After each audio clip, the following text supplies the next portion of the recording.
Je m'appelle Eleanor Marché, depuis aussi longtemps que je me souvienne, le doute m'accompagne constamment.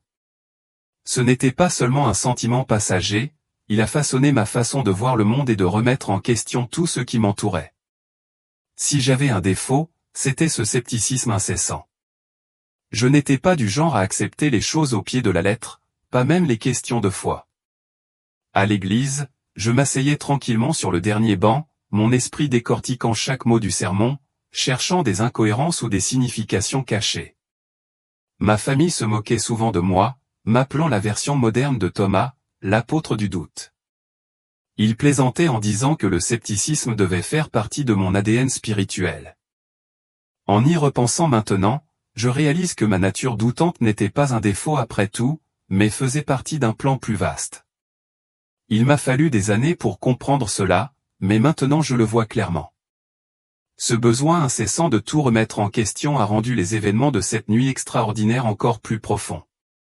Je n'aurais jamais imaginé que j'aurais une histoire digne d'être partagée, et encore moins une comme celle-ci.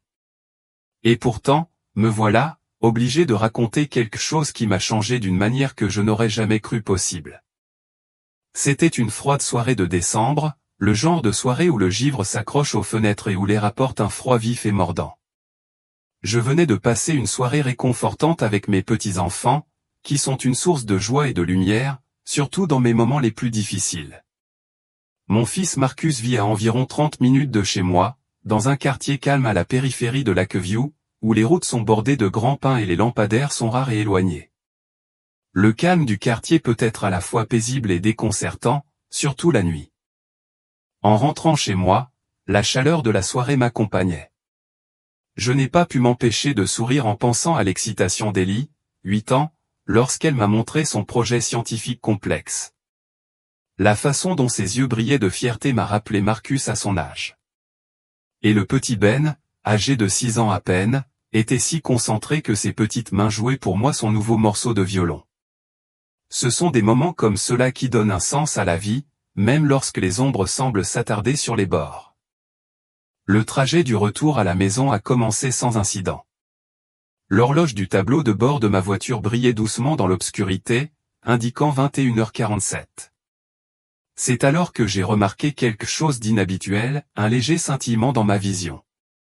C'était subtil au début, presque comme le reflet de phares lointains sur une route mouillée, mais la nuit était claire et sèche. J'ai mis ça sur le compte de la fatigue. Après tout, je ne prenais pas soin de moi comme je l'aurais dû. Je devais prendre rendez-vous pour un examen de la vue depuis des mois, mais je trouvais toujours une raison de le reporter. C'était une mauvaise habitude chez moi, me convaincre que j'avais toujours du temps, que d'autres choses étaient plus urgentes. Quelle ironie, je pense maintenant, que ma négligence m'ait rattrapé de manière aussi inattendue. Je ne roulais pas trop vite, j'en suis absolument certaine. J'ai repensé à ces moments-là encore et encore, en essayant de donner un sens à tout cela. La route était sombre, certes, mais j'avais déjà emprunté cette route un nombre incalculable de fois. C'était peut-être en partie le problème, la familiarité a tendance à nous donner un faux sentiment de sécurité, comme le dit le dicton. La dernière chose dont je me souviens clairement, c'est d'avoir aperçu un cerf sur le bord de la route. Il n'était pas sur mon chemin, juste à côté. Je me souviens avoir pensé, au moins, il reste où il est. Mais tout a changé en un instant. Plus tard, ils m'ont dit que j'étais cliniquement morte depuis 4 minutes et 12 secondes. Ils m'ont expliqué que le cerf que j'avais remarqué n'était pas seul, il avait un compagnon que je n'avais pas vu. Ce deuxième cerf s'est précipité sur la route, et lorsque j'ai fait un écart pour l'éviter, ma voiture a dérapé et est entrée en collision avec un arbre. Mais c'est juste le récit qu'on m'a fait. Ce que j'ai vécu était complètement différent. Les gens me demandent souvent de décrire ce que l'on ressent quand on meurt. Ils s'attendent à un grand moment cinématographique, quelque chose sorti d'un livre de contes, un tunnel de lumière, une lueur céleste ou leur vie défilant devant leurs yeux. Pour moi, cependant, ce n'était pas du tout comme ça. C'était plutôt comme zapper les chaînes d'un téléviseur. Un instant, je serrais le volant de ma voiture, l'instant d'après, j'étais simplement ailleurs. La première chose que j'ai remarquée à cet endroit était l'absence totale de temps. Ce n'était pas comme si le temps s'était arrêté, en fait, c'était comme si cela n'avait jamais été un facteur au départ. Le concept de secondes qui s'écoulent ou de minutes qui passent me semblait complètement étranger, comme si j'essayais de mesurer quelque chose d'incommensurable, comme si je tentais de calculer la profondeur d'une émotion avec un mètre. Je me sentais attiré vers l'avant, mais pas de manière physique. C'était plutôt comme si on m'appelait. Oui, c'est la meilleure façon de l'expliquer, ou comme entendre son nom prononcé par quelqu'un que l'on aime profondément et se diriger instinctivement vers sa voix, poussé par une force invisible mais indéniable. L'espace autour de moi, ou bien que, espace, ne soit pas tout à fait le bon mot, était imprégné de ce que je ne peux décrire que comme une lumière vivante. Pas l'éclat stérile d'une salle d'opération ou même la douce chaleur d'un lever de soleil, mais quelque chose d'entièrement différent. Cette lumière semblait vivante, imprégnée de conscience, comme si elle détenait une sagesse et un but au-delà de tout ce que j'aurais pu imaginer. Je n'avais pas peur. C'était peut-être la partie la plus remarquable de tout cela. Moi, Eleanor Marsh, l'éternelle sceptique, la femme qui avait besoin de 5 échantillons pour choisir la couleur des murs de sa cuisine, j'ai ressenti un sentiment de paix écrasant.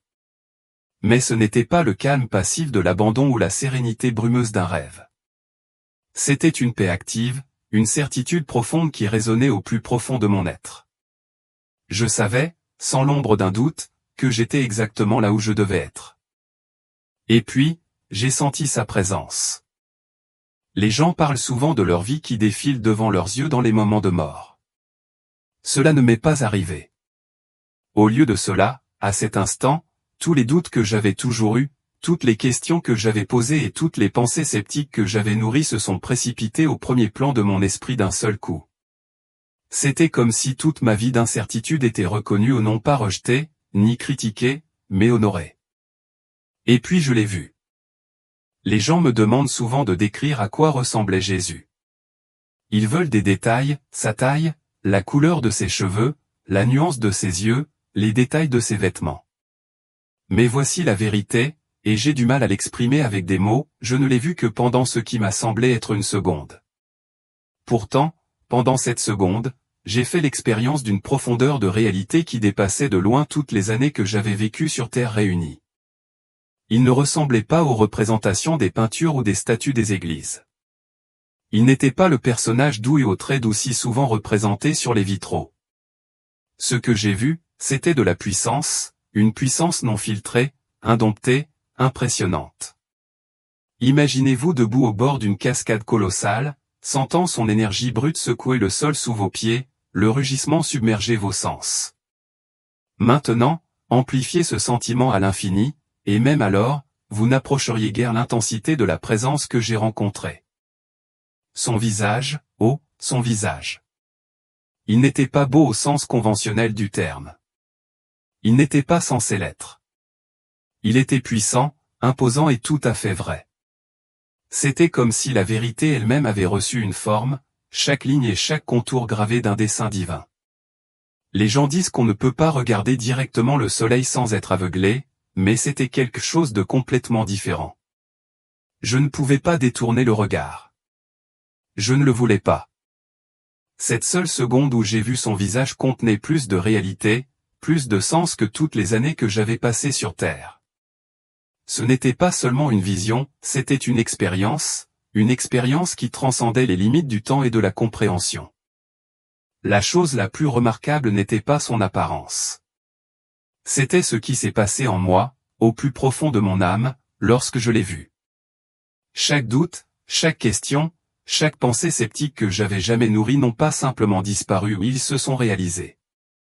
C'était comme si toute ma vie de questionnement m'avait conduit à ce moment précis. Chaque doute avait creusé un espace dans mon âme, un espace qui était maintenant rempli de compréhension, d'une clarté qui transcendait tout ce que je connaissais. Il m'a parlé, pas exactement avec des mots, mais avec un sens pur qui contournait le langage lui-même. C'était une sorte de communication qui allait plus loin que le son, plus loin que la parole. À ce moment-là, il m'a révélé que ma nature interrogatrice n'était pas un défaut, comme je l'avais toujours cru. C'était un don. Chaque doute avait été comme un ciseau, sculptant mon âme, la préparant à recevoir ne serait-ce qu'un petit fragment de cette révélation bouleversante. Éléanore, a-t-il communiqué, et dans ce seul mot, j'ai ressenti tout ce que j'étais, tout ce que j'avais été et tout ce que je pouvais devenir. Tes questions étaient des prières déguisées. Et à ce moment-là, quelque chose de profond à propos de la foi est devenu clair comme du cristal pour moi. La foi ne consiste pas à ne pas avoir de doute. Il s'agit d'être suffisamment humble pour permettre à vos doutes de vous conduire vers une vérité plus profonde. Toutes les pensées sceptiques que j'avais jamais entretenues ne m'avaient pas éloigné de Dieu, au lieu de cela m'avait préparé à cette rencontre divine. La puissance dont j'ai été témoin n'était pas destructrice, elle était créatrice. C'était la force qui lie les atomes ensemble, qui maintient les planètes sur leurs orbites, qui fait battre les cœurs et éclore les fleurs. C'était la puissance de la vie elle-même, concentrée dans une présence si écrasante que même une seule seconde d'exposition a remodelé tout ce qui me concerne. Les gens me demandent souvent si j'ai vu des anges, si j'ai rencontré des êtres chers décédés ou si j'ai entrevu les portes du paradis. La vérité est que rien de tout cela n'avait d'importance en présence d'une puissance divine aussi brute.